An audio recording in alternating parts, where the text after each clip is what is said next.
davusių anketų su skirtingomis istorijomis. O dabar vėl skambės muzikos garsai. Į sceną kviečiame Vilniaus kultūros centro moterų chorą Liepos, kuris atliks Julijus Liucirk Aleliuja, Benedikt Anima Mea Domino bei Vytauto Miškinio Ave Regina Celiorium. Meno vadovė ir dirigentė Audronė Steponavičiūtė Cutkauskienė.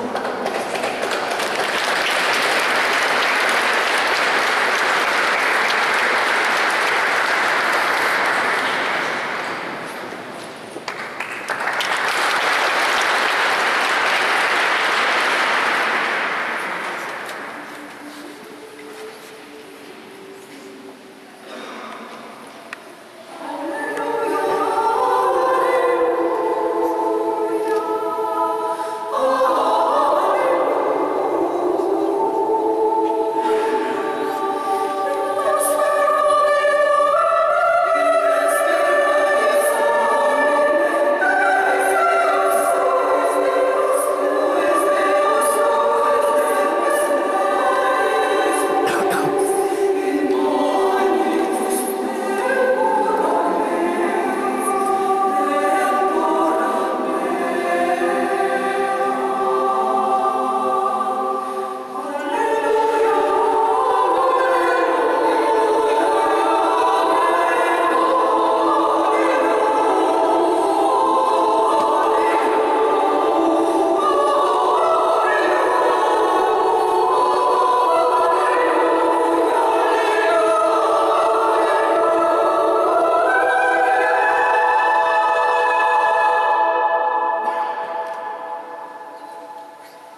Atėjo laikas paskelbti ir 5. nominaciją.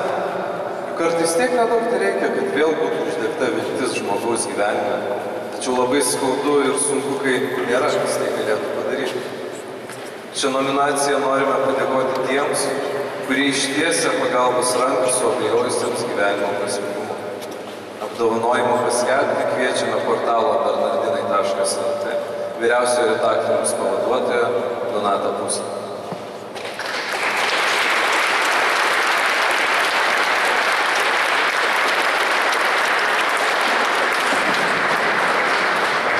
Brangus svečiai, iš tikrųjų mes Bernardinuose turim tokį posakį, mes mėgstam sakyti, be jūsų nebūtų mūsų, ar ne?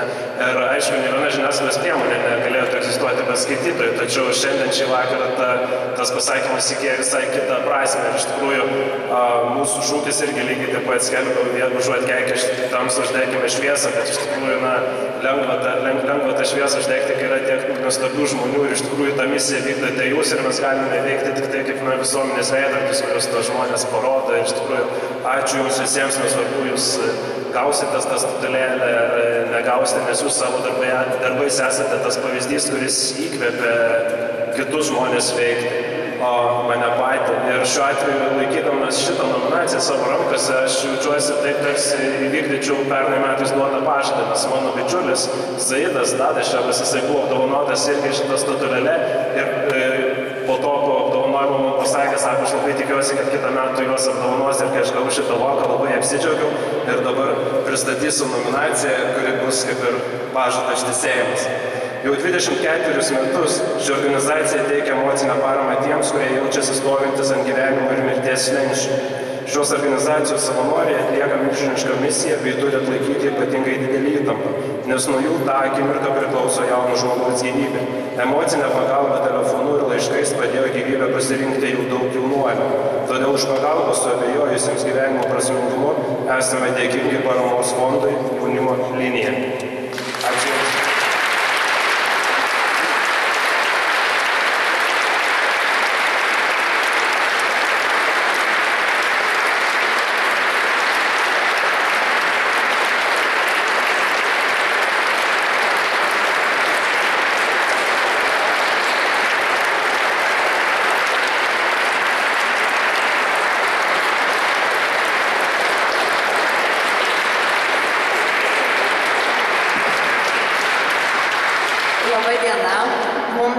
Labai malonu atsiimti šį apdovanojimą, kuris iš tikrųjų priklauso 300 jaunų žmonių Vilniuje, Kaune, Klaipėdoje, kurie neatlygintinai kiekvieną dieną, visą parą, kasdien teikia emocinę paramą sunkumų prislėgtiems jauniems žmonėms. Šį apdovanojimą vertiname kaip didelį palaikymą ir paskatinamą siekiant jaunimo linijos vizijos, kurioje jauni žmonės dalinasi sunkumais ir renkasi gyvenimą. Ačiū labai už šį paskatinimą. Labai dažnai mes džiaugiamės ir prisimename laiminčius. Ieškome idealų ir žvaigždžių, o kitus tarsi nustumime į gyvenimo paraštes, kaip nevertų savo dėmesio ar laiko. Laimėtoją paskelbti kviečiame Nacionalinės šeimų ir tėvų asociacijos tarybos narį bei šių metų gyvybės apdovanojimų komisijos narį Algimantą Ramoną. Pernai, beje, Algimanto ir Jolantos Ramonų šeima buvo apdovanota už gražų pilietiškai aktyvios šeimos pavyzdį visuomeniai.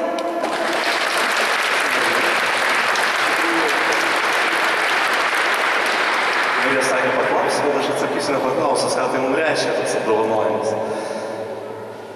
Paprastai, kai sako man ačiū, aš jaučiuosi skolingas, norisi daugiau kažko padaryti. Dėl to bet kuris pastebėjimas ar apdovanojimas pirmiausia man ir mums yra paskatinimas ir įpareigojimas tiesiog nenuleisti rankų. Linkiu to visiems apdovanotėm jausmą, nors kartais ir vargina. O štai šį garbingą apdovanojimą komisija paskyrė už tai, kad šio žmogaus gyvenimo patirtis tapo paskata imtis aktyvių veiksmų, siekiant visuomenės ir valdžios palankaus požiūrio į neįgalius vaikus. už tai, kad jų kitoniškumą traktuojant ne kaip ligą, o galimybę. Mums svarbu, kad į pasaulį atėjęs kitoks vaikas jaustųsi gyvenas pilnavertį gyvenimą, yra pasakiusi ji. Gilindama žinias Lietuvoje ir užsienyje, jis sukūrė ir vadovauja neįgaliems vaikams skirto labdaros ir paramos fondui Algojimas. Todėl už dvasinę ir fizinę pagalbą silpnesniam apdovanojimą skiriame Aušrai Stančikienei.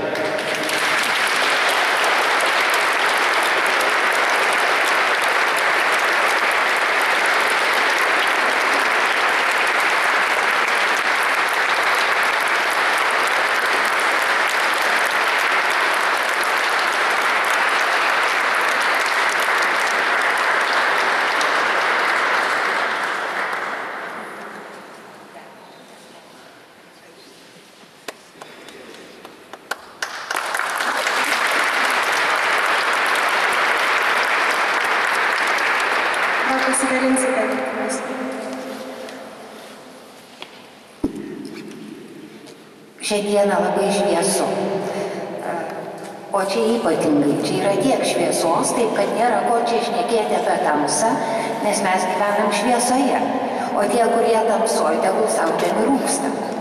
Bet aš manau, kad pamatę šviesą žmogus negali likti tamsoje. Dėkoju jauniems žmonėms už šitą iniciatyvą ir jeigu esate tai jūs, tai norėčiau savo gėlę atiduoti.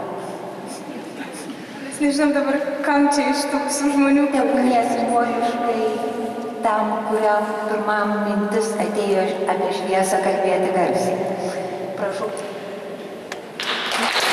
Kuris pirmas prakalbo, prisipažinkite. Prašom užsienoti. Manau, kad savanoriai gali vieną surasti. Tai mūsų čia daug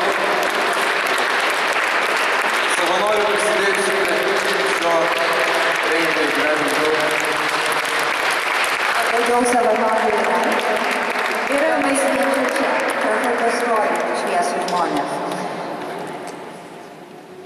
Aš labai džiaugiuosi, kad taip vadinamas visuomeniai, dar taip vadinamas kitoks žmogus, tas, kuris kažko negali, jis iš tiesų yra, aš to neabejoju, jis yra laidininkas tarp Dievo ir tarp mūsų. Ir aš buvau laiminga, turėdama du sūnus, Steponą ir Algį, kurie mane atvedė į šviesą ir pažadu būti šviesoje, kol būsiu. Ir meilę dalintis labai nesunku, tai yra pats lengviausias darbas pasaulyje, tiesiog nieko nereikia daryti.